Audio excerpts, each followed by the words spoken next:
All right, welcome back. This is the NS-29 mission for New Shepard, the 29th for the program and the 14th payload flight for New Shepard. Very exciting.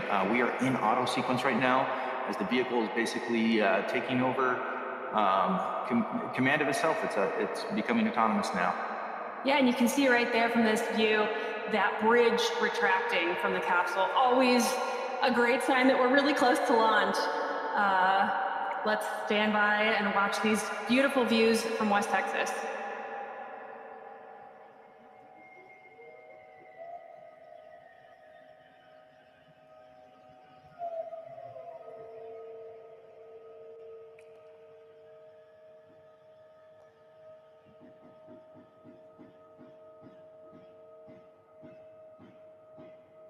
And there are the aft fin checks. You can see those moving back and forth. We do that right before liftoff to make sure we can steer the vehicle on ascent and descent. We're coming up here to T-minus 1 minute and 5 seconds. The vehicle is coming alive. You can hear that. It's incredible. The sounds of the launch pad.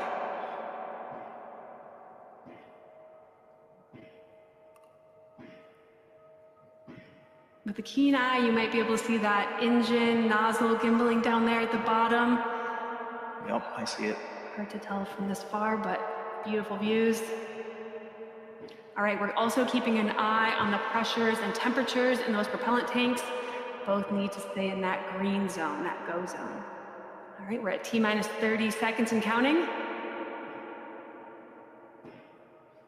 All right, Alice, well, here we go. It's time to hand it off to mission control now and launch this rocket. T-minus 16, guidance internal. And we're going to go on this morning. T-minus 10, 9, 8, 7, 6, 5, 4, commanded to start, 2, 1.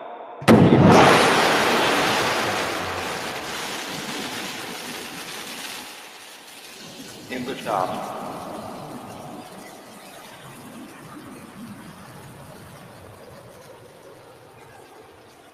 New Shepard to clear the tower, heading to space. And you'll note the altitude and speed graphics that are appearing on the lower side of your screen there. They are tracking both vehicles together, specifically the crew capsule. Once we hit that moment of separation, it'll continue to track the crew capsule's speed. Now, the atmosphere, of course, is getting thinner and thinner as we approach space. 10,000 feet. BE-3 at the moment is approaching 100% power level. And next up, you can see max Q. This is the moment where the aerodynamic stress of the vehicle is on its maximum. As we do that, the BE-3 engine is going to throttle back just a little bit as we pierce through the atmosphere.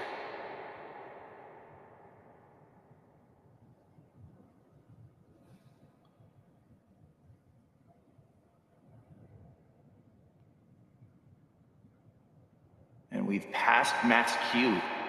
So at this point, BE-3 is back to 100% of its power. It's accelerating faster and faster as it reaches up through the thinner, higher upper atmosphere. And the payloads are experiencing about 3 Gs on the flight at this moment in time.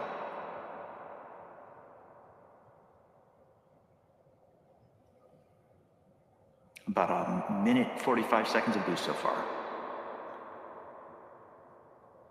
Now, the velocity meter, as you can see, is not correct. We're going much faster than 25 miles per hour, so ignore that. Trust your eyes as you watch that vehicle fly.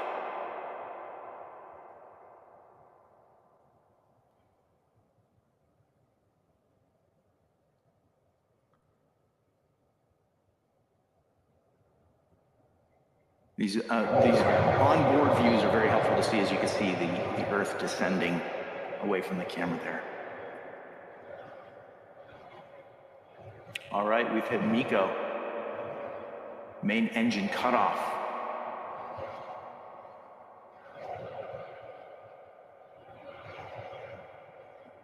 Shortly here, we'll see separation. All right, the 0G indicator there means that we have reached separation. of the two vehicles, and now the crew capsule and the booster are now coasting to their apogees simultaneously, and you can see that clean separation now between those two vehicles. Very, very pretty. That's a good, clean view.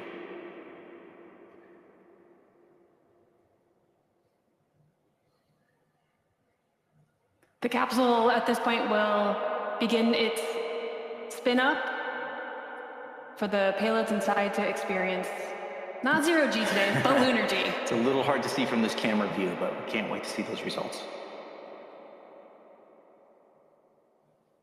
Now the booster has begun its descent. You can see that booster is making, there's a lot of separation there between the crew capsule, the top picture, and the booster down below. The data that you're seeing now is needs to be refreshed on the screen, so apologies for that, but the booster is going to land about 2 miles north of the launch pad down in West Texas, right back at the launch site.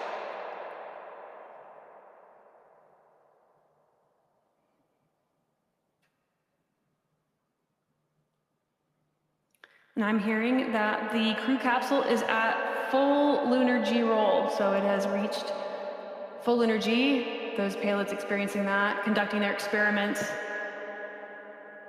doing all the science that they've waited months and years for in some cases. That's right. Yes, we've been looking forward to this flight for a very long time.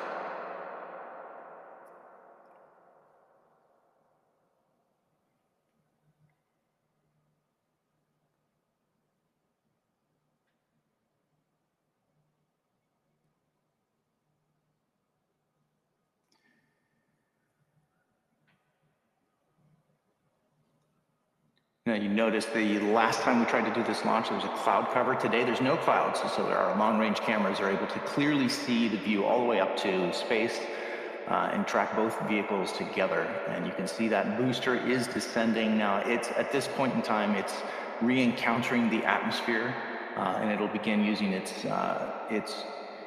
steering fins to be able to guide it autonomously all the way back to the launch pad, or not the launch pad, but the landing pad, which is very, very much nearby, about 2 miles north of the launch pad.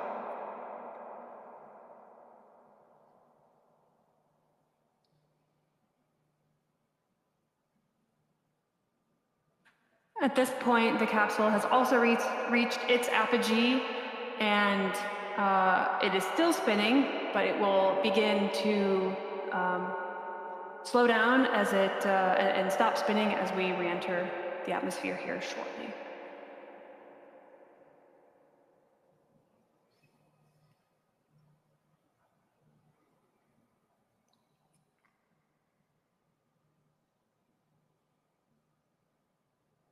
It's a very clean, long shot from our long-range camera on the ground in West Texas. Now we're tracking the vehicles now. This camera here is looking at the booster as it's descending. You can see those wedge fins have deployed off of the top of the ring fin. And so it's able to steer its way back, and shortly here we should see booster relight.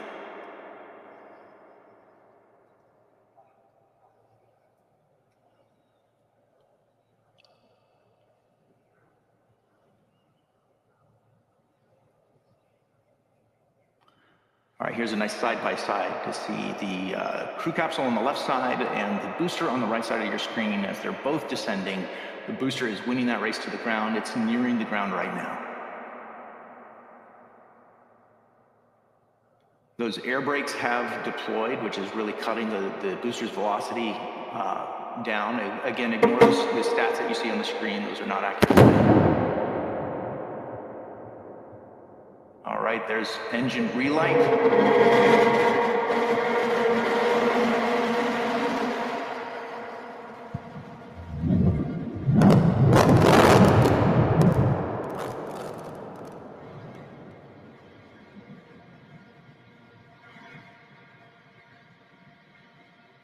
And touchdown. All right. Love to see that. A clean booster touchdown. And then here's the crew capsule. Yep, Still we got descending. eyes on the capsule.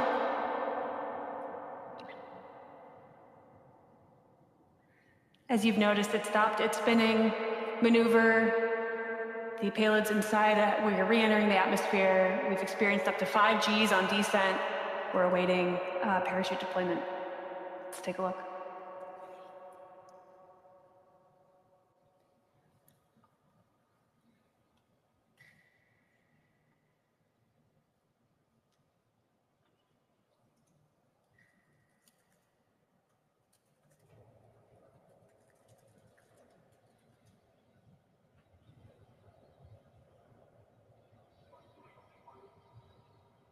There's the drogue deployment.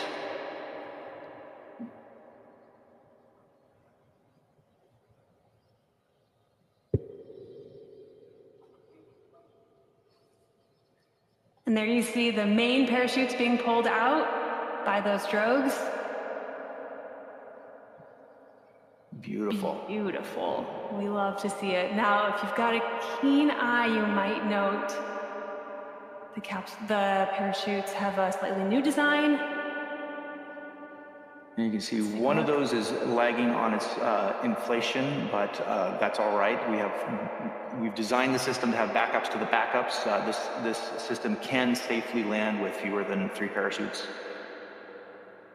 So we're going to continue following this as it approaches the West Texas desert, and it looks to me like the stats that you're seeing on the screen are accurate there for the capsule descent. That's the correct expected descent speed for the capsule after the parachutes have deployed. Right about 16 miles an hour. You can see this is a shot from one of our drones. You're seeing a little bit of a helicopter, the blade of the drone there. Yeah, now as we descend under parachutes, now they are essential for providing a gentle touchdown of our capsule, but like Joel said, we've got many backup systems. One of the nominal systems we use for touchdown is our retro thrust system. That might kick up a little bit of dust here. Let's take a look. And that third chute looks like it is now inflated, which is great. And touchdown. All right. Beautiful touchdown of the capsule today on our 29th mission here. Incredible to see. Now our capsule recovery team is currently driving out in a convoy. They're going to meet the capsule. They're going to safe the vehicle and open the hatch and extract some of the payloads today. Well, that was a great day watching this new vehicle fly to space and back. Not new vehicle, but this new combination of our payloads capsule along with our newest booster. And let's not forget, we want to see, millions of people living and working in space in the future. And so New Shepard is also, even though we were watching a great payload flight happen today in front of our eyes, New Shepard is also designed to take astronauts to space. And so if you would like to purchase a seat on a future ride to space, just visit blueorigin.com and click the Fly to Space button. Your own journey to visit the Kármán line may be closer than you think. Yeah, and if you'd like to join our team and help us build a road to space, we've got hundreds of positions open across all of our manufacturing facilities from coast to coast, Florida, Alabama, West Texas, Washington. Just visit us at blueorigin.com/careers. And there's more. If you liked what you saw today, we have some great gear available, including a very cool mission patch. There it is in the middle there. This one's a cool one. It features a crescent moon at the top, which represents the lunar gravity that we're simulating on today's flight, and that 2 minutes of lunar G-spin. It's got a few hexagons in the background there. Of course, those represent our partners at the Honeybee team. And the crew capsule there is using its RCS system to spin up that lunar gravity. Yeah, and maybe my favorite feature of this patch, and really any patch, I've never seen a patch like this, the street art style, is our way to show off the modular vehicle liveries that we flew today between the booster and the capsule. Very creative. Well, hey, my name is Joel Eby, and for me and for Alice Watts here, for the whole team at Blue Origin, thank you all for joining us today. Until our next launch, Gradatum Ferociter.